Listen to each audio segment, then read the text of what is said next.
আমি একটা গল্প বলি। একজন লোক জিজ্ঞেস করলেন যে এই নারকেল কিভাবে খাবো? বলে, তুমি আম খেয়েছো না, ওইভাবে খাবে, যে বাইরেরটা খাবে ভিতরটা ফেলে দেবে। এখন এই লোক যদি নারকেলের বাইরেরটা খায় আর ভিতরে যে জিনিসটা রয়েছে সেটা ফেলে দেয়, তাহলে নারকেল খাওয়া হবে? আমরা ইসলামকে এইভাবে শিখেছি। ইসলামের যে ঘ্রাণ, যে সৌন্দর্য, এটা আমরা মূলত টাচই করতে পারিনি। আমার বাংলাদেশ পার্টি এই সাধারণ মানুষ, গরিব মানুষ, এদের অধিকার প্রতিষ্ঠার জন্য আমরা বলছি সাম্য প্রতিষ্ঠার জন্য এই মাসের বয়ান, এই মাসের আহ্বান, এই চেয়ে সুন্দর কিছু থাকতে পারে না। এই জন্য আপনি রাজনীতি, সমাজনীতি যাই বলেন না কেন, মানুষের কল্যাণ, মানুষের পাশে দাঁড়ানো, মানুষের ভাগ্যের উন্নতি করে আপলিফ্ট করা, এইটাই হচ্ছে আমাদের কাজ, এটাই হচ্ছে আমাদের দায়িত্ব। এই জন্য আমরা গত বছর এই কাজটা করেছি, এবছর এটা আমরা হাতিয়ে নিয়েছি।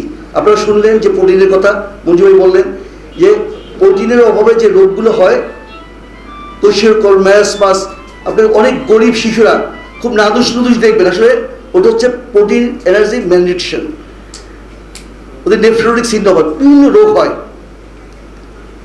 আমরা কোনোদিনই শুনি নাই যে গরুর গোস্ত 6 টাকায় বিক্রি হয়, 250 গ্রাম গরুর গোস্ত কিনতে পাওয়া যায়। মানে বর্তমান সরকার আমাদের এমন একটা জায়গায় নিয়ে গেছে যে আপনাকে 6 টাকায় এবং মাইক্রোস্কোপিকভাবে আপনাদের খাবার দাবার কিনতে হবে।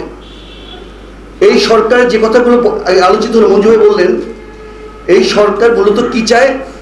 এই যে রমজান মাসের যে সৌন্দর্যটা, এইটা বিনষ্ট করতে চায়। আমরা যাতে এইটা উৎসবমুখর পরিবেশে পালন করতে না পারি, মানুষ যেন ঠিকমতো মসজিদে যেতে না পারে, আগ্রহ কমে যায়, এবং রমজান শব্দটি মানুষের সামনে এলেই তার মধ্যে একটা আতঙ্ক বিরাজ করে, তার প্যালপিটেশন হয়, সে যাতে ভেঙে চলে যায় কোথাও, সে যাতে আত্মহত্যা করার চেষ্টা করে যে রমজান হলে বাবা জিনিসপত্রের দাম বাড়বে, যানজট হবে, আমার মেয়ে মারা যাবে অ্যাম্বুলেন্সে বসে, হাসপাতালে পৌঁছতে পারবো না।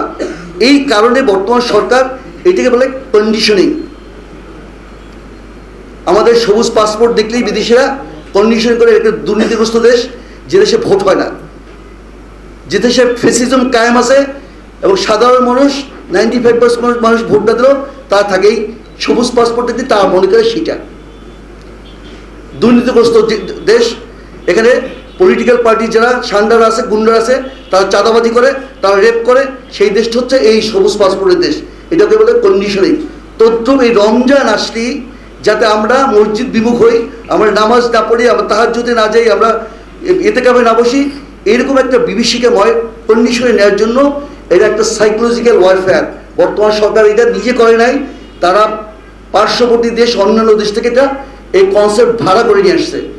আমরা এটাকে নিন্দা জ্ঞাপন করি এবং আমরা চাই জিনিসপত্রের দাম কমুক। আমরা ব্যবসায়ীদেরকে বলতে চাই, আপনারা যারা সাদা পায়জামা পাঞ্জাবি পরে জিনিসপত্রের দাম বাড়িয়ে এই প্লেনে উঠে ইতিকাফ করতে যাচ্ছেন, ভুলের মধ্যে আছেন, আপনারা ইতিকাফ কিছুই হবে না। যারা এই রমজানের সময় ড্রয়ার খুলে বলে যে এখানে ঘুষ রাখেন, আরে আল্লাহ কি অন্ধ, আল্লাহ কি বোকা? নাউজুবিল্লাহ, কি বোকার সঙ্গে বসবাস করছে? ড্রয়ার টেনে বলতেছে ডাক্তারদেরকে যে এখানে রাখেন, মানে ওই ঘুষের টাকাটা টাচ করলে তার গোনা হবে, আর ড্রয়ার রাখলে তার গোনা হবে না। প্রিয় ভাইরা, প্রিয় বন্ধুরা, আমরা যারা অন্তত একটু বুঝি, আমরা যেন এটা মানুষের সামনে প্রচার করি যে খারাপ হারাম ইনকামের টাকা দিয়ে কোনো ইবাদত বন্দেগী হবে না। আমার বাংলাদেশ পার্টি আজকে যে আহ্বান জানাচ্ছে, আমরা এই যে আমাদের যে গণইফতার, এই গণইফতারের আহ্বায়ক হিসেবে আমি সারা দেশবাসীকে আহ্বান করব যে আমরা যে কর্মসূচি হাতে নিয়েছেন, আপনারা এই কর্মসূচি বিভিন্ন জায়গায় নেন, যারা সম্ভব আমাদের সাথে অংশগ্রহণ করেন, এবং আমাদের এই যে 1000 মানুষকে নিয়ে আমরা ইফতার করবো, আসুন, ঢাকাবাসীদেরকে আহ্বান করছি আমাদের সাথে ইফতার করুন।